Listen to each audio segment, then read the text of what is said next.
Hi, Wrangler Amiga here once again. Thank you so much for joining me this time. Now, I'm sure you have already seen what these are. These are Amiga Kickstart chips. And one thing we're blessed with on the Amiga is still continuing updates to our underlying operating system, Amiga OS. In fact, at the time of recording this video, we've got to OS 3.2.2 compared to these Kickstart chips, which are 3.0. And of course, other computers have their updates to the ROMs as well, whether that's because they are custom hacks, perhaps to correct bugs or improve performance or add extra features, or sometimes we simply want to install diagnosis ROMs to find out what's going wrong with our machines.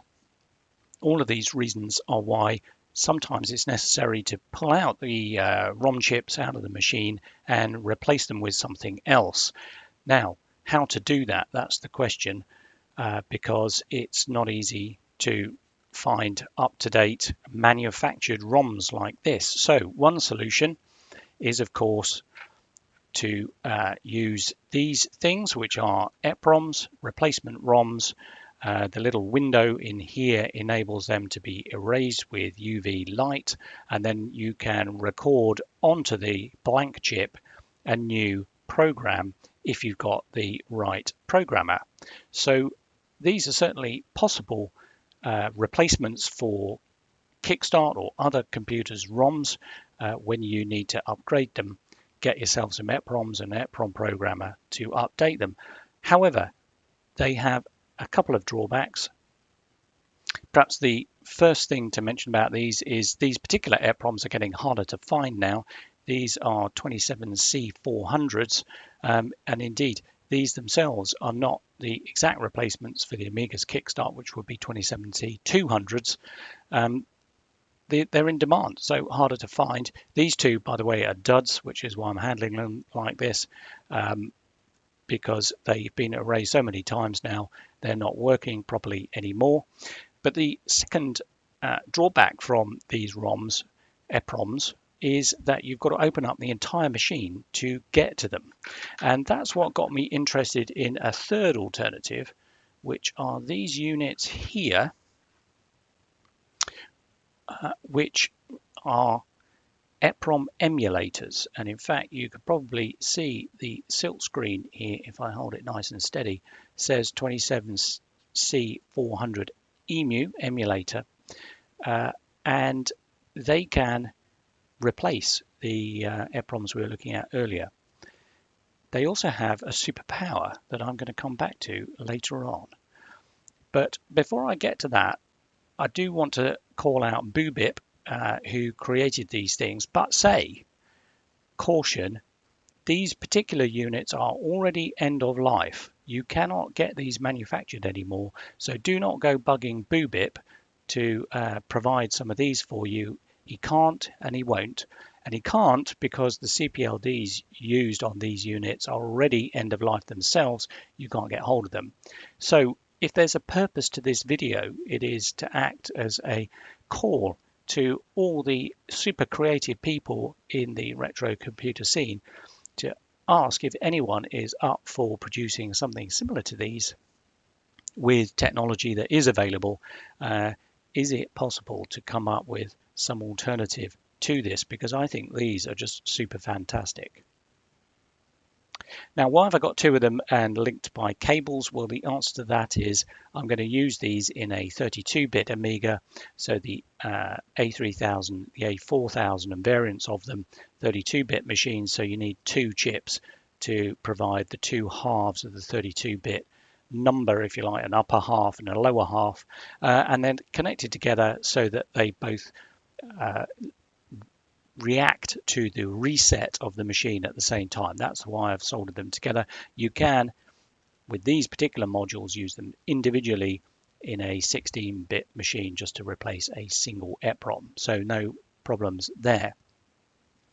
The other cool feature with these chips is or chip replacements is they've got a number of pads on the end here. I'm not sure how easy it is to see that on the stream here on the feed. but they're labeled A17, A18, A19, etc. Now, these are configured to be 40-pin EPROM equivalents, so just like my 40-pin 27C400 here. However, you can install an extra 2 pins on the end and make these 42-pin chip equivalents, and you need these pads to be able to do that. That's just one of their superpowers. But to have a look at the real superpower for these chips, I'm going to put these back in to my machine. Okay, so the two EPROM emulators are now in the machine right here at the back, and they fit exactly like any other EPROM would do. But here is where the superpower is revealed. You can see that I've added on these two cables onto the pins at the ends of these little boards, and these are USB connectors. You see I've labeled them low and high for the two different chips here. But they're USB because these little emulator boards have a USB connection to them, which means I can run these cables out the back of the case, and then I can update the Kickstart chips using USB from outside the machine. I no longer need to open up the case to get to the chips and replace the contents of the ROMs on there. And for a machine like this, the A3000 or even the A4000, that is a major time saving, because opening up the machine as I've done here, replacing the Kickstart chips, putting it all back together, testing that it's working along the way is a really time consuming process. So I'm hoping that this will enable me to update the Kickstart from outside a completely closed machine, and thereby keep this machine up to date as new versions of the OS come along. Or I could run something like DiagROM if something's not working with it. Just before I then close up this machine and put it all back together, you might be wondering what this cable is here. All I've done is to attach to the BFG accelerator here a little external switch. Again, I can run this out the back of the case. This will enable me to switch between 50 and 100 megahertz on the 060. It's nothing to do with those EPROM emulators, just another little thing that enables me to fiddle around with what's going on at the sort of motherboard level without having to open up the case. But now it really is time to put this all back together and plug in a laptop into our USB extensions here and program those chips.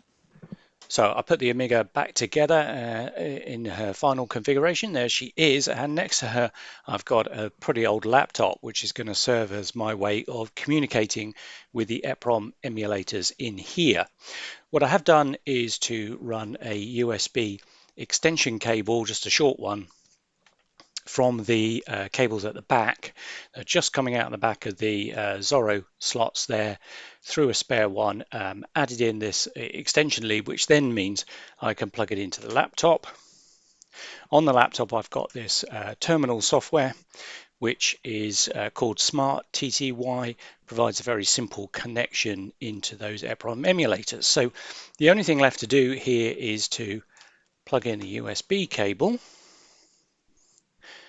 and that immediately gives me the COM port connection. So I double click on that, and I'm now connected into the EPROM emulator inside the Amiga.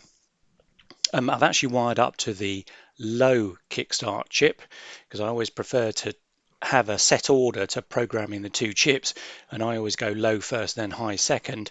Clearly, as I said before, if you've only got a 16-bit machine, then you only need one of those chips and you don't have to worry about things like that.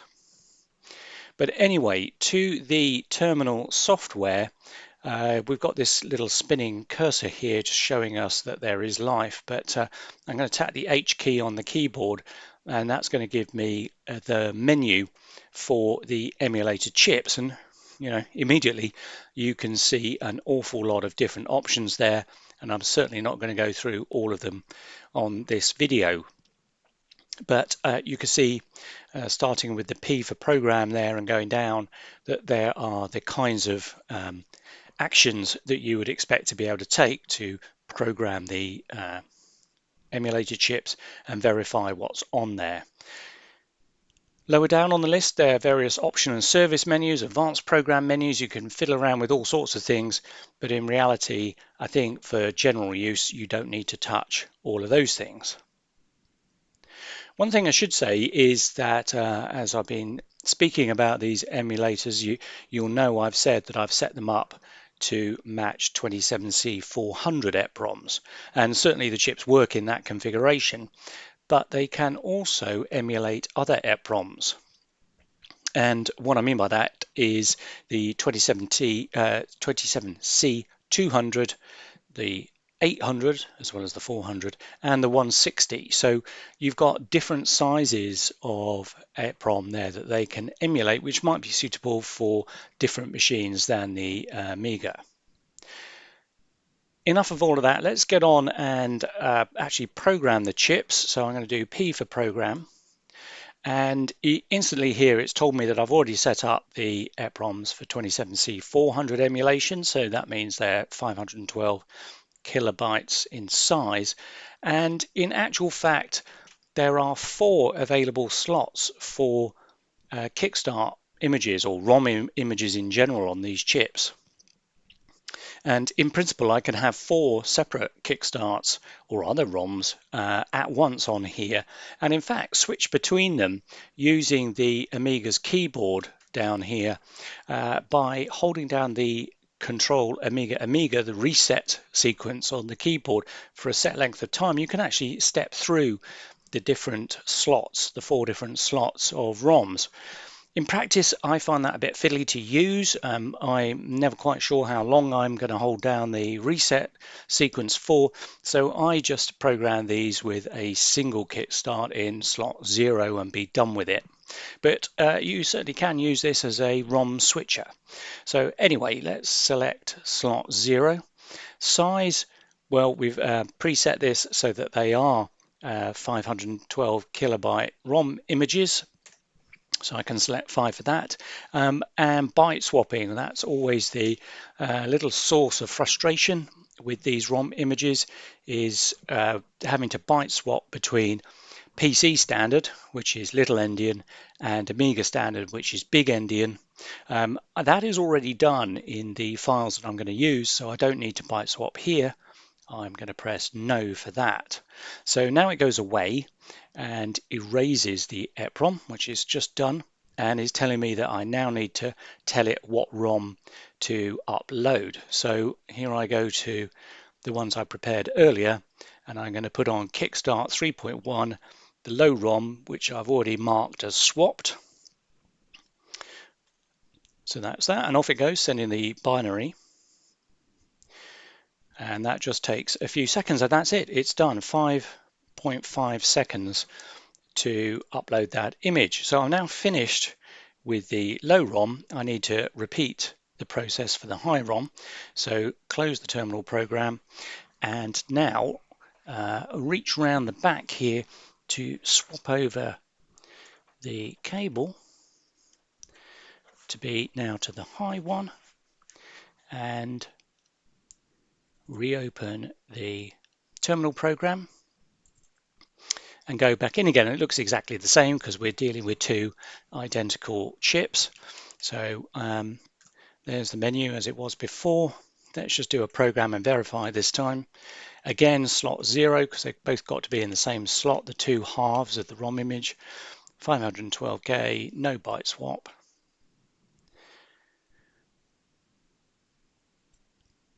And now upload the high image.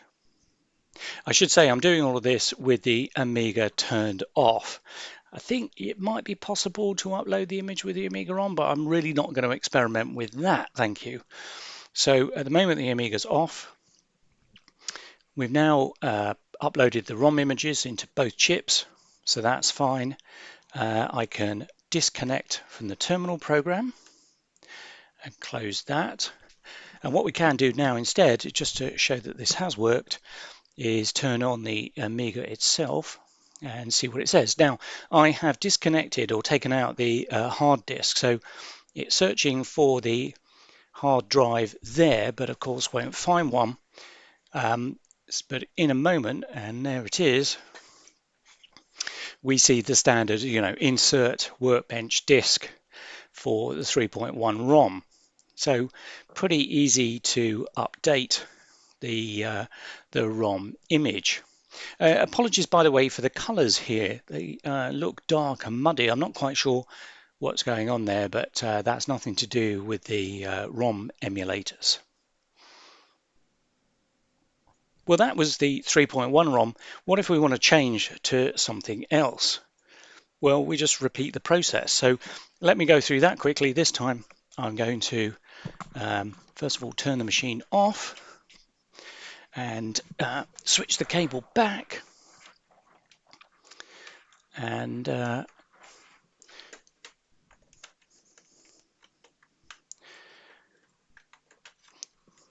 do exactly the same process, but this time I am going to put a different ROM image on there.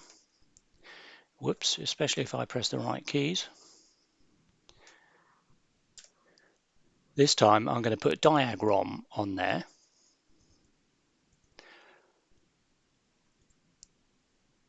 Just to show exactly how easy it is to go through this process.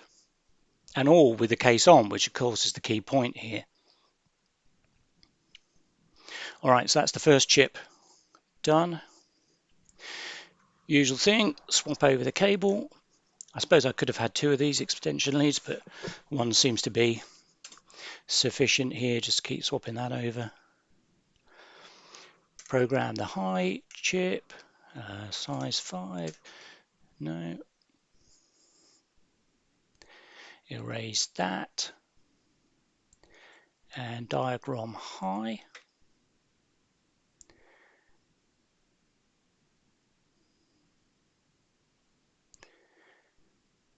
And that's that done. Okay, close terminal program, unplug the USB.